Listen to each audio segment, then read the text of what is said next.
Hello students, ESPN group of education की online classes में आपका स्वागत है। मैं आर के वर्मा, पॉलिटिकल साइंस।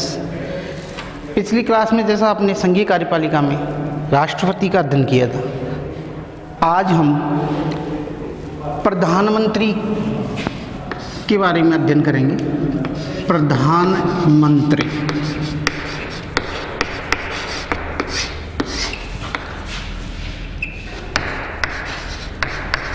कार्य एवं शक्तियां।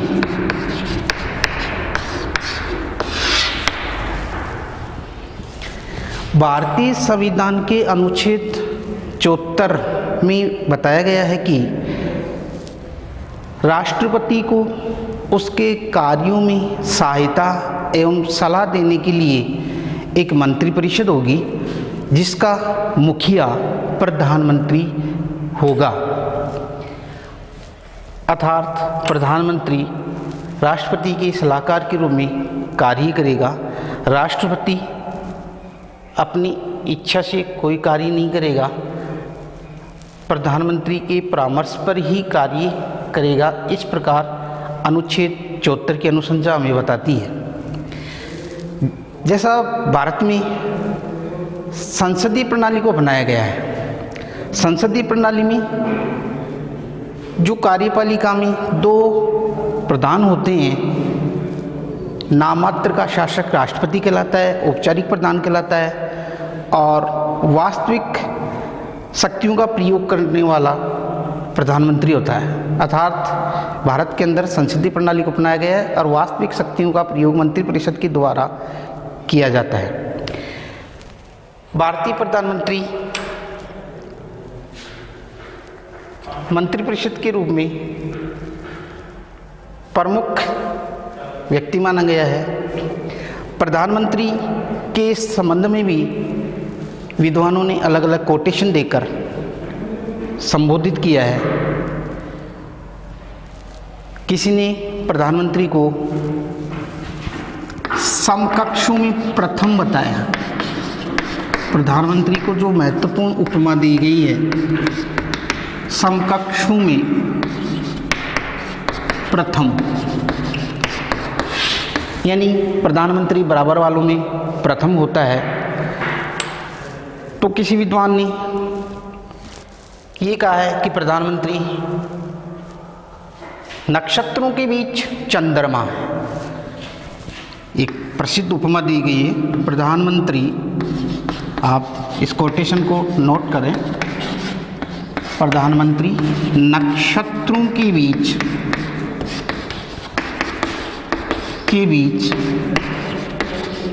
चंद्रमा है।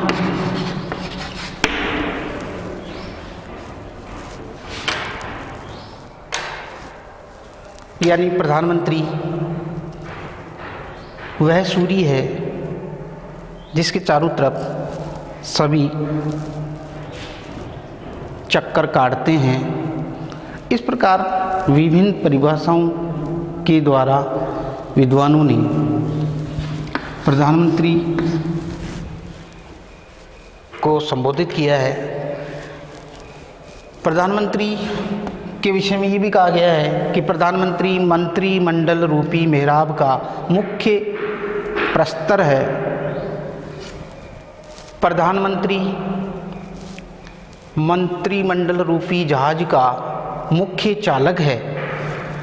ये बातें प्रधानमंत्री के बारे में ही बताई गई है।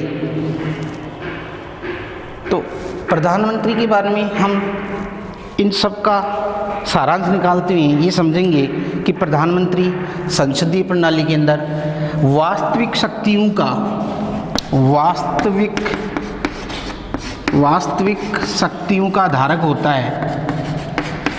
शक्तियों का धारक। प्रधानमंत्री को शासन की मुख्य धुरी कहा जाता है। वह शासन की मुख्य धुरी कहलाता है। प्रधानमंत्री विदेश नीति का निर्माता कहलाता है। प्रधानमंत्री मुख्य केंद्र बिंदु होने के नाते वह शासन का अध्यक्ष अर्थात प्रधानमंत्री को शासनाध्यक्ष भी कहा जाता है। शासनाध्यक्ष यानी प्रधानमंत्री सरकार का मुखिया होता है, सरकार का मालिक होता है, उसी के द्वारा शासन संचालित किया जाता है। अब हम चर्चा करेंगे प्रधानमंत्री की नियुक्ति के बारे में। प्रधानमंत्री की नियुक्ति, प्रधानमंत्री की नियुक्ति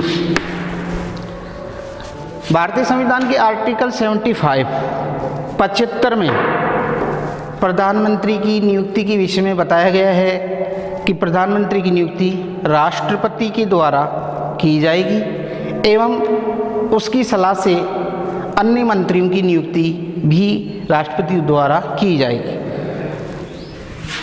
प्रधानमंत्री की नियुक्ति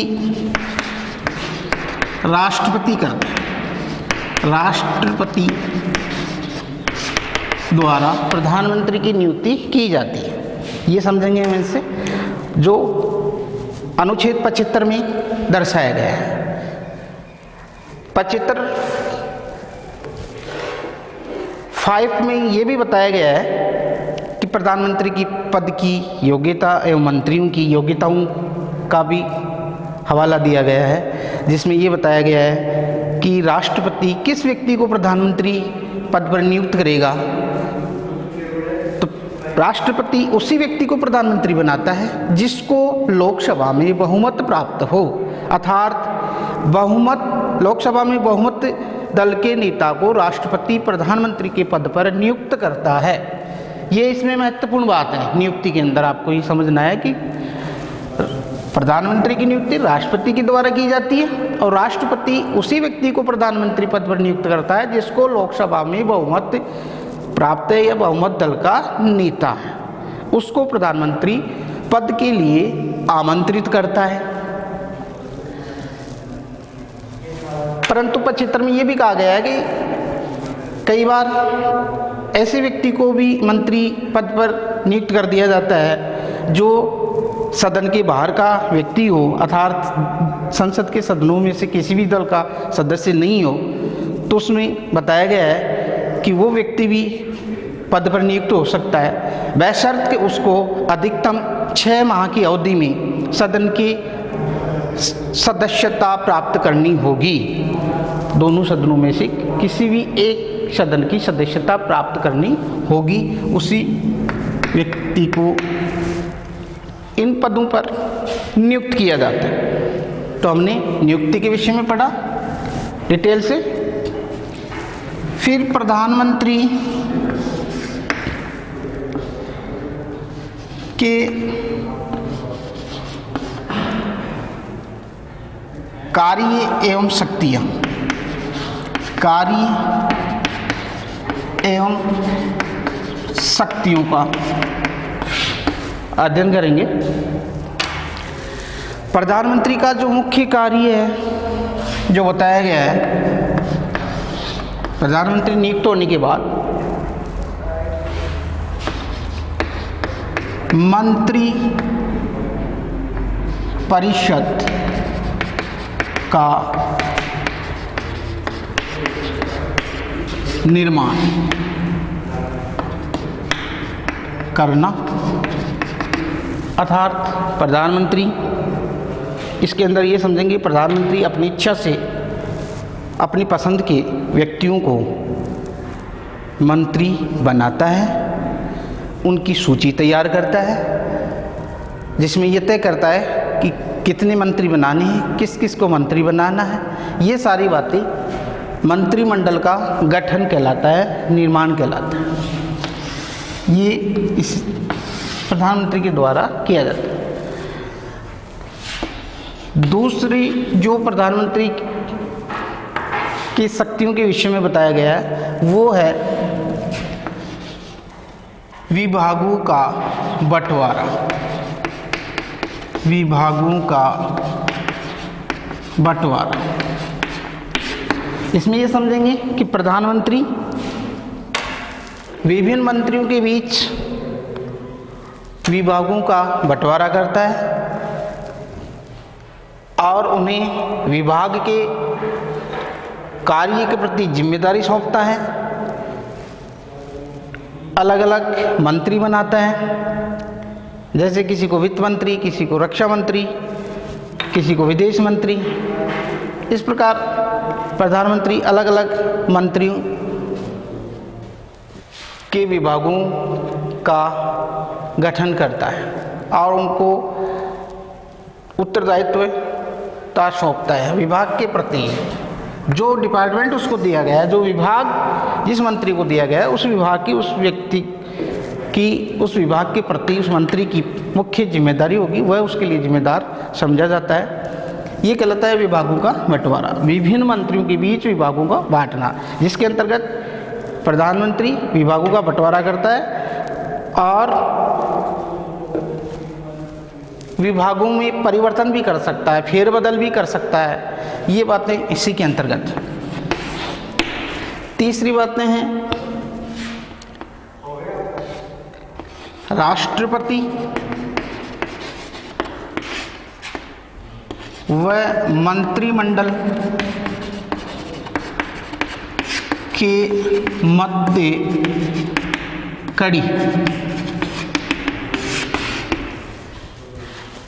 जिसके अंतर्गत ये बताया गया है कि प्रधानमंत्री दोनों के बीच कड़ी के रूप में कार्य करता है। एक राष्ट्रपति और मंत्रिमंडल के रूप में चयन के रूप में कार्य करता है, कड़ी के रूप में जोड़ने का कार्य करता है। राष्ट्रपति के निर्णयों आदेशों की सूचना मंत्रिमंडल तक देता है, मंत्रिमंडल के कार्यों की से राष्ट्रपति को जानकारी देता है। इस प्रकार इसको बोला जाता है मंत्रिमंडल व राष्ट्रपति या राष्ट्रपति व मंत्रिमंडल के बीच मध्य कड़ी के रूप में प्रधानमंत्री कार्य करता है। मंत्रिमंडल की अध्यक्षता करना अगला है। मंत्रिमंडल की अध्यक्षता करना, प्रधानमंत्री मंत्रिमंडल की बैठकों की अध्यक्षता करता है, उसमें भाषण देता है, दिशा निर्देश देता है मंत्रियों को। ये बातें मंत्रिमंडल की अध्यक्षता में कहलाता है। प्रधानमंत्री मंत्रिमंडल का मुखिया होने के नाते वह मंत्रिमंडल की जो भी बैठक होगी, मीटिंग होगी, उसकी मुख्य रूप से अध्यक्षता ध्यान देंगे प्रधानमंत्री के द्वारा ही की जाती है। प्रधानमंत्री अध्यक्षता करता है, भाषण देता है और अपनी मंत्रियों को दिशा निर्देश देता है। ये सारी बातें मंत्रिमंडल की अध्यक्षता के अंतर्गत आती हैं। फिर बताया गया है अगला जो कार्यम शक्ति है वह है लोकसभा का नेता। लोकसभा का नेता प्रधानमंत्री को लोकसभा का नेता बताया गया, अर्थात बहुमत दल का नेता होता है। लोकसभा का नेता इसलिए भी कहा जाता है कि लोकसभा में जितने भी जो विधेयक प्रस्तावित किए जाते हैं, जितने भी जो विधेयक तैयार किए जाते हैं, वो प्रधानमंत्री की इच्छा से बनाए जाते हैं। उसी की इच्छा से कानूनों का निर्माण होता है, क्योंकि उसके पास पर्याप्त बहुमत होता है, जिसके आधार पर वो कानूनों का निर्माण करता है। इस दृष्टि से उनको बताया गया है लोकसभा का नेता।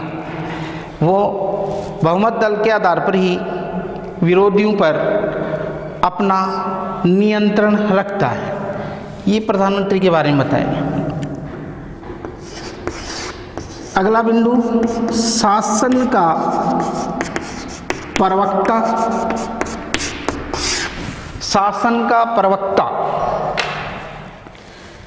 प्रधानमंत्री शासन का मुख्य प्रवक्ता कहलाता है, शासनाध्यक्ष होता है। यानी देश के अंदर सरकार की ओर से जो भी कोई घोषणाएं की जाती है, महत्वपूर्ण जो घोषणाएं होती हैं, वो प्रधानमंत्री के द्वारा ही घोषणा की जाती है। इसलिए उसको बताया गया है सरकार का मुख्य प्रवक्ता।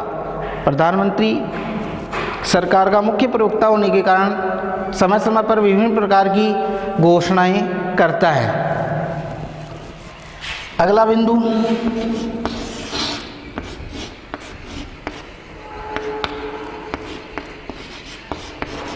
विदेश नीति का निर्माता।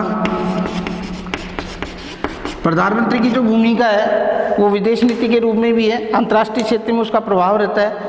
इसलिए देश के अंदर उसके मुख्य रूप से अपने देश को आगे ले जाने के लिए जो दूसरे देशों के साथ महत्वपूर्ण संधि समझौते होते हैं उनमें मुख्य रूप से विदेश नीति काफ़ी प्रभावित होती है, जिसमें अंतर्राष्ट्रीय शांति और समझौतों की पहल की जाती है। ये सारी बातें विदेश नीति के रूप में होती हैं। प्रधानमंत्री विदेश नीति को बनाने वाला होता है। इसी आधार पर वो विभिन्न प्रकार की नियुक्तियां भी करवाता है राष्ट्रपति के द्वारा। अगली भूमिका है, अगली जो शक्ति है प्रधानमंत्री की वो है विभिन्न प्रकार की उपाधियां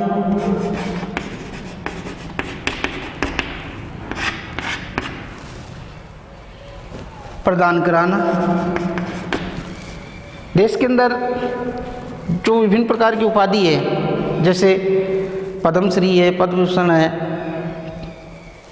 भारत रत्न है, ये जो उपाधियां हैं इनको दिलाने में प्रधानमंत्री ही मुख्य होता है, प्रधानमंत्री की भूमिका मुख्य होती है।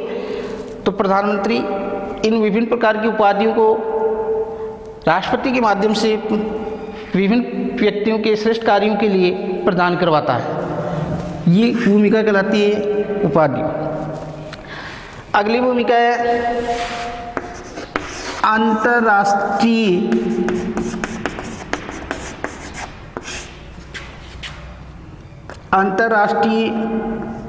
स्तर पर प्रतिनिधित्व। अंतर्राष्ट्रीय स्तर पर प्रतिनिधित्व, प्रधानमंत्री समय समय पर देश विदेश की यात्राएं करता है और वहाँ पर अपने देश का प्रतिनिधित्व प्रस्तुत करता है। सम्मेलनों में, अंतर्राष्ट्रीय सम्मेलनों में भाग लेता है और अपने देश का प्रतिनिधि के रूप में परिचय देता है। प्रधानमंत्री जैसे यूएन के मुख्य सम्मेलन में भाग लेने के लिए जाते हैं तो ये कहलाता है अंतर्राष्ट्रीय स्तर पर भारत प्रधानमंत्री का प्रतिनिधित्व। इस प्रकार अपन अध्ययन किया प्रधानमंत्री के कार्य एवं शक्तियाँ। तो प्रधानमंत्री के कार्य और भूमिका बहुत बताई गई है इसमें। अब अपन बात करेंगे, ये तो संविधान ने प्रधानमंत्री को शक्तियाँ प्रदान की हैं, जो बिंदुवार हमने इसका अध्ययन किया है। अब प्रधानमंत्री की वास्तविक शक्तियाँ, प्रधानमंत्री के पास वास्तविक क्या शक्ति होती है?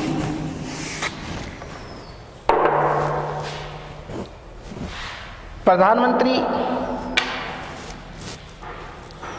की शक्तियों में हमने पॉइंट टू पॉइंट अध्ययन किया, जिसमें एक बात और देखने को रिपीट आएगी इसमें कि प्रधानमंत्री जो होता है वो एक तरह से सामूहिक उत्तरदायित्व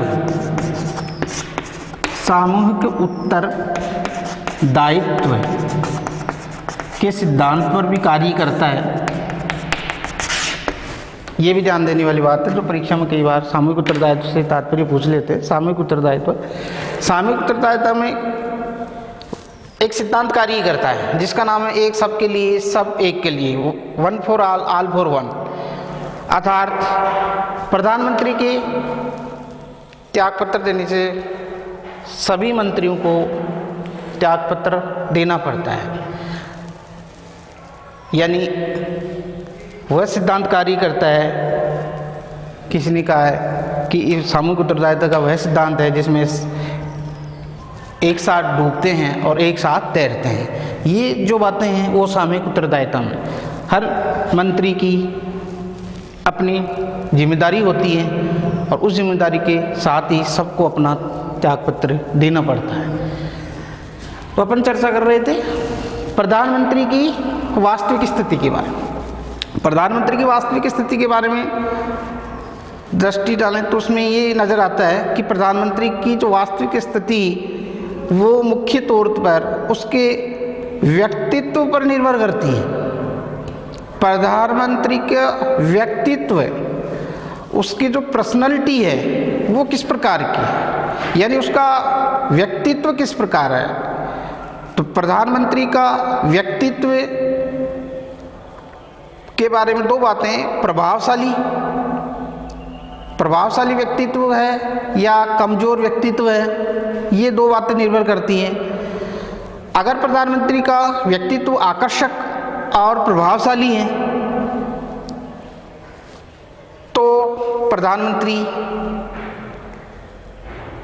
दूसरों पर नियंत्रण रखेगा, और प्रधानमंत्री का व्यक्तित्व कमज़ोर है, ढीला ढाला है, मजबूत नहीं है, तो प्रधानमंत्री अपने व्यक्तित्व के रूप में कम आंका जाता है एक तरह से।